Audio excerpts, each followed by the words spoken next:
Hello students, मेरे channel political science for college students में आपका स्वागत है। मैं doctor Alka Goyal, associate professor political science, Rajasthan government. Students, आपने मेरे पहले वीडियो देखे होंगे और आशा है आपको बहुत पसंद आए होंगे। आपके बहुत सारे कमेंट्स मुझे मिले हैं और उनको मैंने ध्यान में रखते हुए आगे के वीडियो भी आपके लिए भेजे हैं और आशा है आज का वीडियो भी आपको बहुत पसंद आएगा। स्टूडेंट्स, आज मैं आपके लिए एक नए विषय, एक नए क्षेत्र के लिए वीडियो लेकर आई हूँ। वो है भारतीय राजनीतिक विचारक और उसमें मैं आपको बता रही हूँ मनु जो हैं ये आदि विचारक या हम कहें कि भारतीय राजनीति के प्राचीन विचारक के रूप में जाने जाते हैं और इनकी जो पुस्तक है वो है मनुस्मृति। तो मनुस्मृति जो है एक बहुत ही प्रसिद्ध ग्रंथ है राजनीति का, और हम ये कहें कि राजनीति क्या समाजशास्त्र का ज़्यादा प्रसिद्ध ग्रंथ है। और ये इत्तेफाक है कि ये इसके जो 12 अध्याय हैं उसमें राजनीति और समाजशास्त्र दोनों का ही अध्ययन इसमें मुख्य रूप से किया जाता है। तो स्टूडेंट्स, जो मनुस्मृति है इसका यदि हम ये कहें, एक तो ये प्राचीन विचार है, प्राचीन ग्रंथ है, तो बहुत प्रामाणिक हमें इसके तथ्य नहीं मिलते हैं, इसका समय हमें नहीं मिलता है। तथ्य तो हम प्रामाणिक मान सकते हैं क्योंकि एक लिखा हुआ ग्रंथ हमारे पास है, लेकिन इसका हमें जो समय है वो बहुत ज़्यादा नहीं मिलता है। जो इसका रचना काल है वो 300 से 200 ईसा पूर्व विशेष रूप से माना जाता है। और जो इसके विचार हैं उन विचारों में तत्कालीन जो समाज है, जो धर्म की अवधारणा है, जो राजनीतिक व्यवस्था है, जो वर्णाश्रम व्यवस्था है, न्याय व्यवस्था है, सदाचार है, धर्मोपदेश है, इन सब के बारे में बहुत विस्तार से इसके बारे में बताया गया है। और यदि हम प्राचीन जब ग्रंथों का, राजनीतिक ग्रंथों का अध्ययन करते हैं तो सबसे पहले स्टूडेंट्स हमें मनुस्मृति हमारे सामने आता है। तो समाज, जैसे मैंने बताया कि जो मनुस्मृति है वो मुख्य रूप से सामाजिक ग्रंथ है, तो समाज का इस पर बहुत ज़्यादा प्रभाव पड़ा है। तो इसके जो विचार हैं, जिस तरह के विचार हैं स्टूडेंट्स, वो सामाजिक व्यवस्थाओं को लेकर के, समाज को लेकर के इसने अपने विचार व्यक्त करे हैं। और समाज की जो अवधारणा मुख्य रूप से धर्म पर आधारित ये ग्रंथ है, पूरी तरह से धर्म पर इस ग्रंथ में विशेष रूप से बहुत ज़्यादा ध्यान दिया गया है। तो अब हम इसके एक एक विचार स्टूडेंट्स लेकर के देखते हैं मनुस्मृति के। तो जो सबसे पहले हम विचार देखते हैं वो है राज्य की उत्पत्ति का सिद्धांत। तो देखिए, आपने आजकल जो पढ़े हैं उत्पत्ति के सिद्धांत, वो आपने मुख्य रूप से विकासवादी सिद्धांत पढ़ा है राज्य की उत्पत्ति का। और पहले जो आप पढ़ते आ रहे हैं कि 4 सिद्धांत होते हैं राज्य की उत्पत्ति के: दैवी सिद्धांत, शक्ति सिद्धांत, सामाजिक समझौता सिद्धांत और विकासवादी सिद्धांत। इसके अलावा मातृ सत्तात्मक सिद्धांत, पितृ सत्तात्मक सिद्धांत, इस प्रकार के सिद्धांत आपने पढ़े हैं। तो मनुस्मृति जो है वो राज्य के दैवी उत्पत्ति के सिद्धांत का उल्लेख करती है कि राज्य की उत्पत्ति जो हुई है वो दैवी उत्पत्ति मानी जाती है स्टूडेंट्स, ऐसा मनुस्मृति कहती है। और दैवी उत्पत्ति का मतलब है कि जो इसका मतलब जो उत्पन्न हुआ है, जिससे ये राज्य उत्पन्न हुआ है, उसमें देवताओं का योगदान है। तो सबसे पहले तो हम ये बताएंगे कि राज्य की उत्पत्ति क्यों हुई, यानी देवताओं ने राज्य की उत्पत्ति क्यों करी। तो इसमें यह है कि राज्य का, चूँकि समाज में अव्यवस्था व्याप्त थी, जो बलवान लोग हैं वो गरीबों को परेशान कर रहे थे, और समाज में अव्यवस्था व्याप्त थी, बर्बरता व्याप्त थी, और जैसे बड़ी मछली छोटी मछली को खा जाती है, वैसे जो निर्बल हैं वो सबलों से बहुत ज़्यादा परेशान थे। ऐसी स्थिति में व्यक्तियों ने ब्रह्मा से जाकर के प्रार्थना की कि आप पृथ्वी पर शांति बनाए रखने के लिए कोई उपाय कीजिए, हे नाथ, कोई ऐसा हमें उपाय कीजिए, ऐसी कोई व्यवस्था हमें कीजिए कि हमारे समाज में शांति स्थापित हो जाए। और तब ब्रह्मा जी ने अपना जो पुत्र था, जो मानस पुत्र थे मनु, उनको राजा बना करके भेजा और इस तरह से राज्य की उत्पत्ति हुई। यानी राज्य का जो प्रयोजन है, यानी राज्य की उत्पत्ति किसके लिए हुई है? समाज में धर्म की स्थापना के लिए, शांति बनाए रखने के लिए राज्य की उत्पत्ति हुई है, ऐसा मनु मानते हैं। अब दूसरी चीज़ यह है कि जो राज्य की उत्पत्ति हुई है, तो राज्य की उत्पत्ति से राज्य भी हुआ और सरकार का भी उत्पन्न हुआ, राजा भी पैदा हुआ, यानी एक बार में ही सभी जो है इसमें राज्य की उत्पत्ति पूरी तरह से इस रूप में हुई है। और भगवान ने जो राजा है यानी जो मनु है उसको किस प्रकार से राजा बना करके भेजा है कि उसमें 8 देवताओं के अंश उसमें सम्मिलित करे हैं।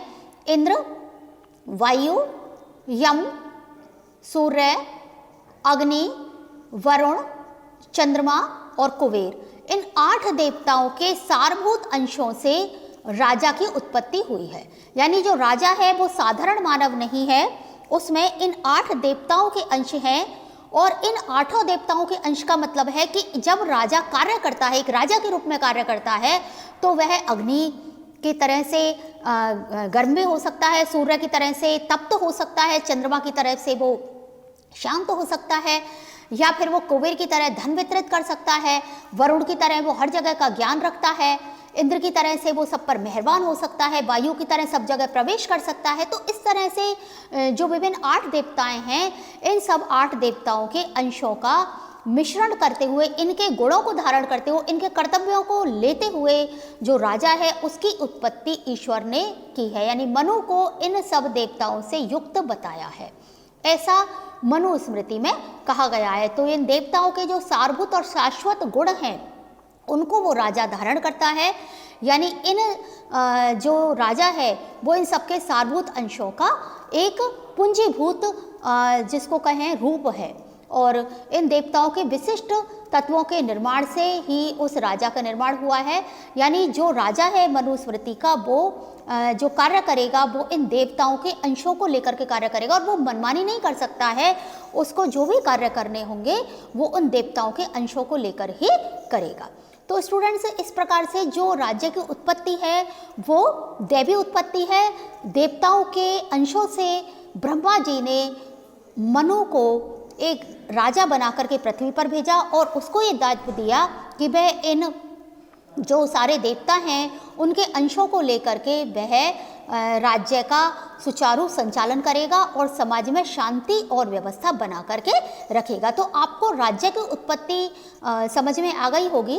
और अब जो दूसरी चीज़ है वो है राज्य के अंग। यानी जब राजा बन गया, राज्य बन गया, तो उसके अंग कौन कौन से हैं? स्टूडेंट्स, आपने 4 अंग पढ़े हैं: जनसंख्या, निश्चित भूमि, सरकार और संप्रभुता। यह अंग हम वर्तमान में पढ़ते हैं, लेकिन प्राचीन काल में इस प्रकार के अंग नहीं मिलते हैं। मनुस्मृति में इस प्रकार के अंग नहीं मिलते हैं। मनुस्मृति में राज्य के 7 अंग मिलते हैं, और इन 7 अंगों में जो अंग हैं वो हैं,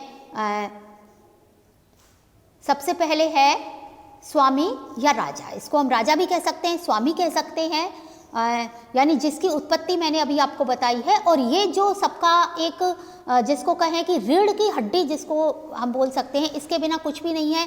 तो राजा जो है वो महत्वपूर्ण होता है, उसके राजा बहुत अच्छा होना चाहिए। हालांकि इसके गुण मैं आपको आगे के वीडियो में बताऊंगी। तो राजा जो है वो बहुत अच्छा होना चाहिए, राजा में कुलीन होना चाहिए, उसमें वीर होना चाहिए, व्यवहार कुशल होना चाहिए, पराक्रमी होना चाहिए, सभी प्रकार के गुणों का समावेश उसके अंदर हो। इसके अलावा दूसरा जो है मंत्री, यानी राजा अकेला काम नहीं कर सकता, इसलिए मंत्री परिषद होनी चाहिए। राजा मंत्रियों की सलाह मशवरे के अनुसार ही कार्य करेगा, तो मंत्री होने चाहिए। और मंत्रियों की जो संख्या है वो समय के अनुसार और आवश्यकता के अनुसार बदल सकती है। इसके अलावा राष्ट्र जो है यानी एक जगह होनी चाहिए, अपने पास में राष्ट्रवादी भावना होनी चाहिए, उन लोगों में एकता होनी चाहिए, आंतरिक एकता उनमें होनी चाहिए। इसके अलावा कोष यानी खजाना होना चाहिए, बिना खजाने के कार्य नहीं किया जा सकता, तो खजाना बहुत आवश्यक है। खजाना होना चाहिए जिससे कि सारा कार्य होता है राज्य का, और वो पूरा भरा पूरा भंडार होना चाहिए खजाने का। दुर्ग होना चाहिए, दुर्ग बहुत महत्वपूर्ण माने हैं। दुर्ग यानी हम किला कह सकते हैं, और दुर्ग भी कई प्रकार के होते हैं, जैसे वन दुर्ग है, गिरि दुर्ग है, मनुष्य दुर्ग है, और सामान्य दुर्ग है। इस प्रकार के दुर्ग है। गिरि दुर्ग मतलब जो पहाड़ों पर बना हुआ है ऊंचाई पर, जिससे कि कोई जल्दी से आक्रमण ना कर सके। वन दुर्ग है, पेड़ पौधों से घिरा हुआ दुर्ग जिसको हम कहते हैं, वो वन दुर्ग होता है। जल दुर्ग यानी पानी से घिरा हुआ दुर्ग है, उसको हम जल दुर्ग कहते हैं स्टूडेंट्स।